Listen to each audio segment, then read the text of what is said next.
Hey y'all, Kitsune here. Okay, so I told you that I was going to show you all the different ways that I pack for traveling and stuff like that. I'm getting ready to go on a flight. I'm flying from Alaska down to El Paso, and then I'll be driving into New Mexico. The town that I'm going to doesn't have an airport. It does, but it's a really small airport, so I'm flying into El Paso. So the types of trips that you'll be seeing me pack for the most are like road trips.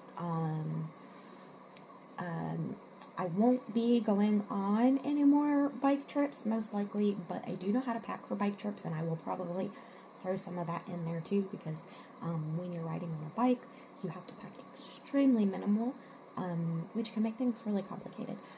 So if anybody wants to know how to do that, I can tell you how to do that. It's not something that I will be doing again anytime in the near future.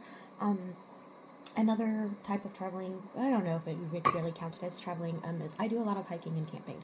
So I will show you how to do packing for hiking and camping when you have food restrictions, things like that, because it can be really hard to find hiking snacks that are gluten-free. So I can show you some tricks and workarounds for that. Another way that I do a lot of traveling is by flying, which is what I happen to be doing today. I have a flight tonight, and I will be traveling to the airport during dinner time. So some of the food that I'm packing will actually be just for me to eat on the way to the airport. The airport is a 3-hour drive, and the rest of the food will be for me to eat while I'm traveling. So because I will be eating some of my food before getting on the airplane, I am packing some fresh produce. Now, if my flight was less than, maybe, I want to say less, if I was traveling for less than 10 hours, I might pack some fresh produce into my suitcase or my carry-on, but more than 10 hours can be kind of iffy because from what I can understand from my research, trying to take an ice pack onto the airplane is kind of at the TSA's discretion. If it's a small one, it kind of just depends on what they want to allow, because it's kind of considered a liquid, it's kind of not considered a liquid, a little bit of a gray area. So I prefer to try to not take an ice pack if I can. Hope, excuse me, I'm getting over a cold. I am drinking some honey garlic water. I have garlic that sits in honey in a jar on my counter forever, and so I will take a couple scoops of that and mix it with some hot water for my throat. So that's what I'm drinking right now as I'm preparing the food. So let's get into it. For my trip to go up there, some of the first produce that I will be packing are some mini peppers. Now, if I have some of these left over for my flight, I'm not really necessarily concerned, because these are kind of hearty little veggies. They can go quite a while without being in the fridge. I pack them for hiking trips and road trips and things like that all the time.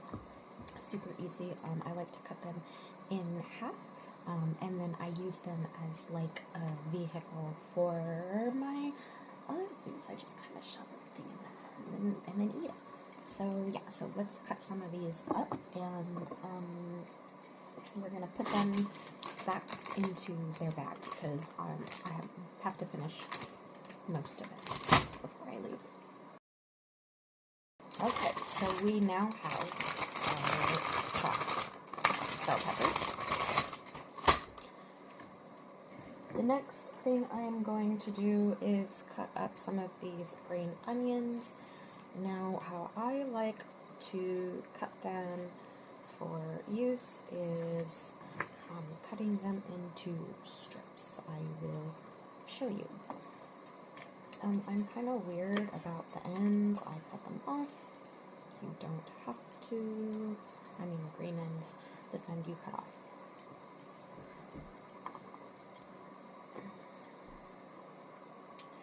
So I find, where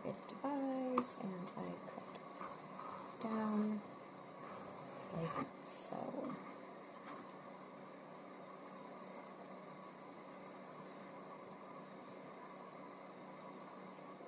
little strips. Then I do the same for the bigger piece. Cut in half. Nice little strips of green onion. Now I will not be using all of this green onion, so it will be getting left here. Luckily, there will be someone here to eat it.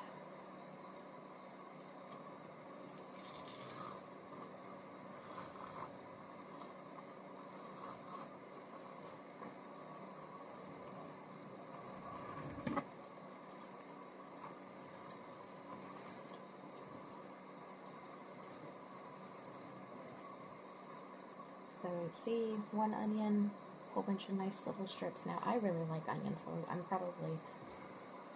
gonna do one more, and that might be it. We'll see how much one more looks like.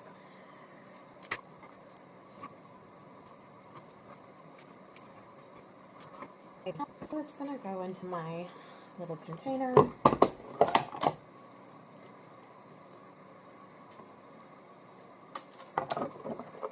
Like so. Hard-boiled eggs.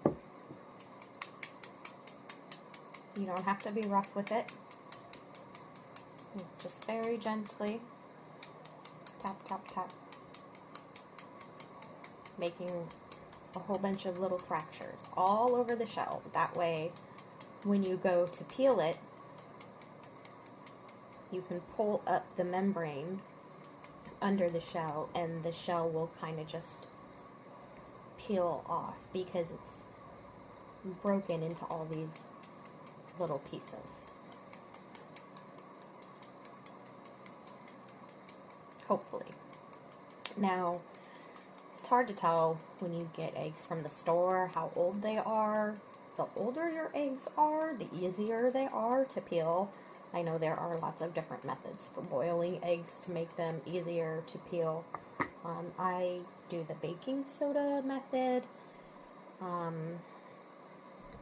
and then I run them under cold water for a long time afterwards, and then refrigerate them before peeling them. Cold eggs always seem to peel a little bit better.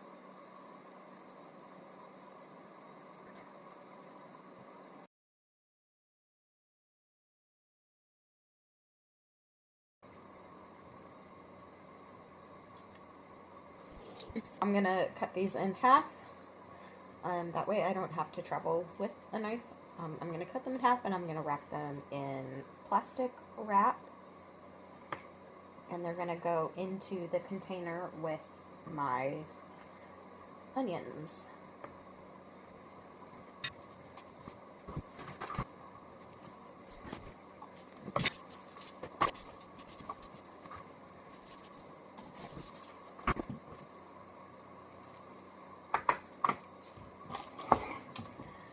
So next I have some dill.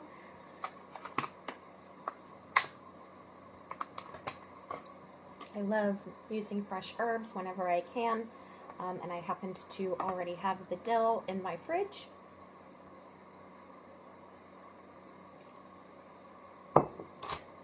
So we're going to go ahead and use it.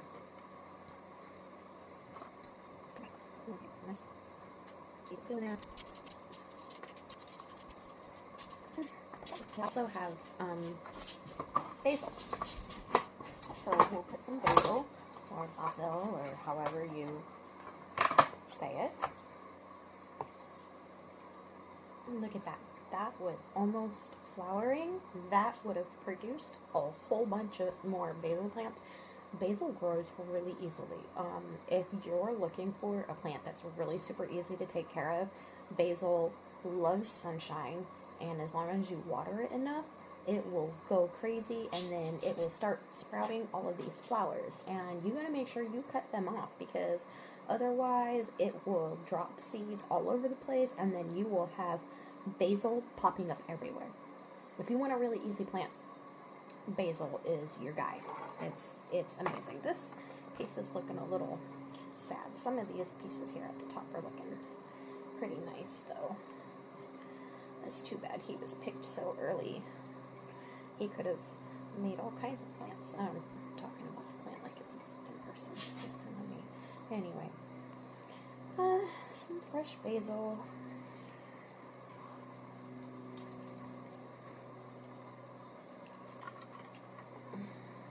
This was also already in my fridge. That's why the leaves are looking a little sorry, but that's fine because they're still gonna have good flavor.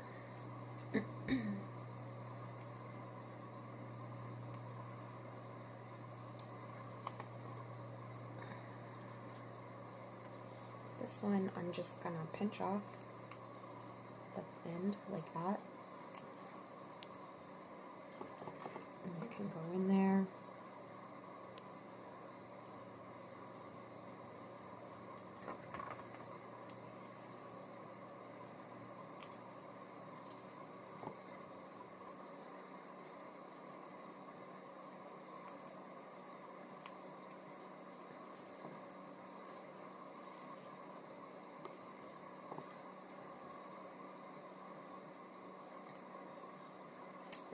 So the reason I'm packing basil and dill is because I'm bringing a can of sardines with me.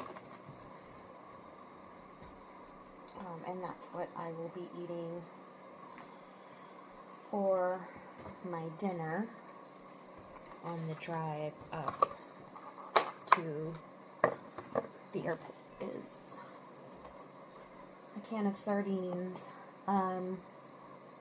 Okay, so I have my container, and this actually, even if this goes onto the plane with me, it will be fine. I will probably eat it within a couple of hours, and it'll be okay. Okay, so bell peppers, eggs, herbs. Those are going to go with the sardines that I will show you in a little while. So another thing that I'm taking on the plane with me is these guacamole things. Normally I would just pack an avocado, but because you can't really have knives with you on the plane, and I don't like bugging the stewardess or the flight attendants. I don't like bugging them.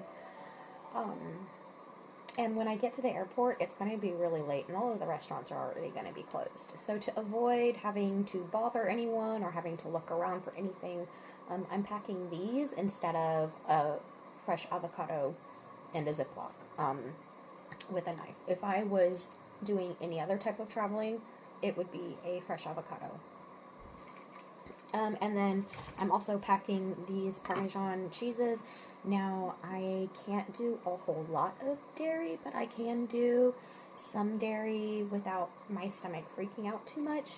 So, I have some of these, and they go into this bowl. This bowl will go into my carry-on. This bowl will hold hot or cold. And it actually has two other layers that connect to it that I don't have with me. They're in storage right now. But this is the bowl that I use for doing hot soak or cold soak foods, which I will explain to you in a little while. But I pop the lid on this, and it holds these at their temperature for however long, and then if I need the bowl, I just dump them out into my bag. Usually these are eaten. Not the cheeses, but the avocado. Usually the avocado is eaten before I need the bowl.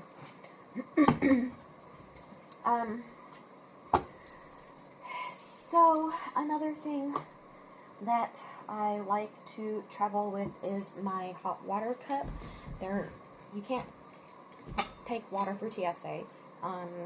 And unfortunately, since everything will be closed, I will not be able to get any hot water before I get on the plane.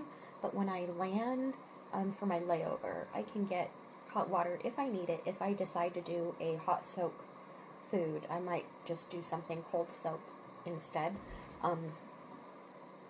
But that's what this is for, so that way I can get myself some hot water from like Starbucks or something, and then whenever I'm ready to eat, I can just pour hot water into my bowl with whatever my food is and put the lid on and let it sit.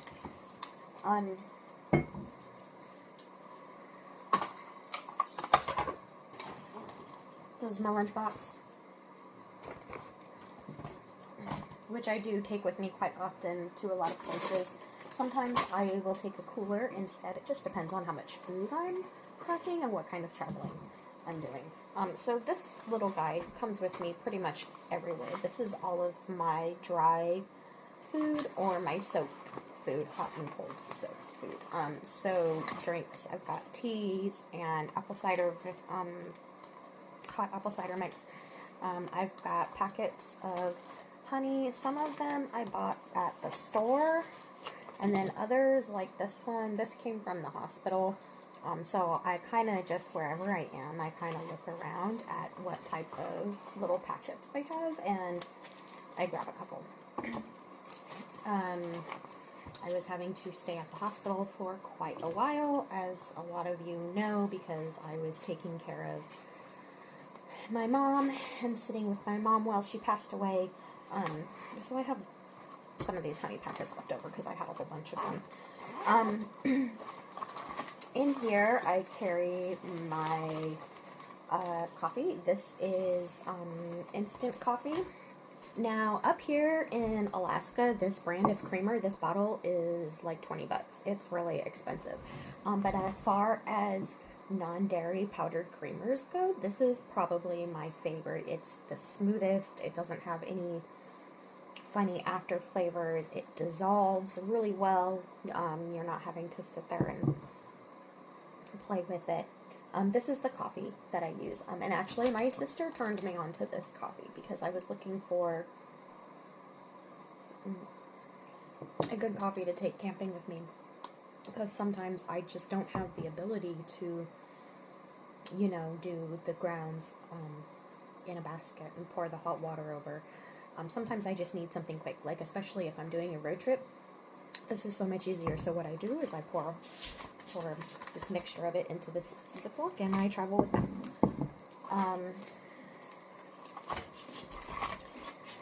I have some gluten-free cookies, Oreos and chocolate chip cookies. Another thing that I like to travel with is peanut butter. Peanut butter is great for all sorts of things. It goes good with banana chips. It also goes good with cheese crackers. Where are the cheese crackers? Mills started coming out with these travel size cheese crackers, which is really convenient. You know, cheese and peanut butter. This is a very traditional American snack. I don't know if, well, peanut butter is not very popular anywhere else. So, if you ever get a chance to try some cheese crackers with some peanut butter, try it. It's bomb. So that's another thing that I like to do. My sardines, they are lemon, hence the dill and the basil. Another thing that I like to pack is some dark chocolate. This is my favorite. It's delicious. The dark chocolate flavor is very mild. It doesn't have a lot of that bitter aftertaste. It doesn't dry out your mouth like other dark chocolates do. It's really nice. And it has less sugar in it, of course, because it's dark chocolate. And it doesn't have any dairy in it, which is fantastic for me. So, let's talk about hot soak and cold soak foods. Oatmeal packets. This one is gluten-free, of course. So this works with hot and cold water. Of course, it takes longer with cold water, but you just pour it into your container or your bowl, whatever you're using to make your food in, and you let it sit. Same concept as overnight oats. This is minute rice, so this rice is pre-cooked and then freeze-dried. So it takes a lot less time and a lot less effort to cook it when you need it. So this rice, I can put a little bit into my bowl with hot or cold water and let it soak for a good while. Same with these rice noodles. Things that I like to get to put into my rice is sardines, or sometimes I'll get like oysters if I can afford them. In Alaska, a can of oysters is $4. It's really expensive. But I do like to use these other things.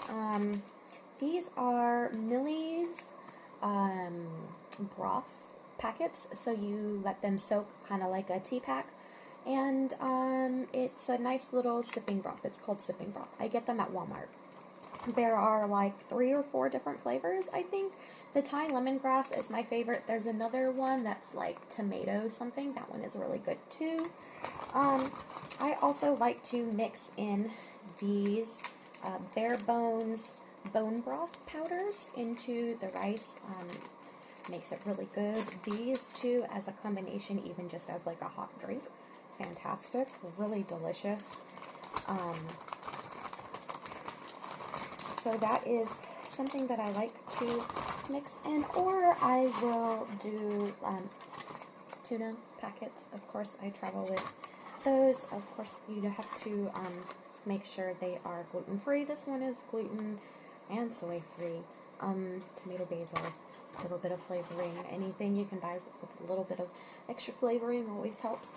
And then I also like to use these. I won't use like an entire packet in what I'm making. I'll just put like a little bit. And then the last thing that I typically travel with is my sauces. So I have soy sauce. This is gluten-free soy sauce. Or coconut aminos, depending on what I have, because generally most places do not carry gluten-free soy sauce. So like I can get sushi if I'm out and about. That's easy to find, but a lot of times finding the soy sauce at a restaurant or like at the grocery store when you get the cheap stuff, it's harder. So I carry my own. This is coffee syrup. I believe this is toasted marshmallow, also gluten-free. You do have to make sure that when you are getting coffee and you are using dairy alternative milks and syrups, you do need to make sure that those are gluten-free brands. Hot sauce, always gotta have a little bit of hot sauce. I really wish this was Red's hot sauce, but it's not. But once I use up all of the Sweet Baby Ray's, I will refill it with the Reds. And I don't know if you saw, these were available at Walmart for a while. I bought a whole bunch of them. And then lemon juice. I need to put a little bit more in there, but lemon juice and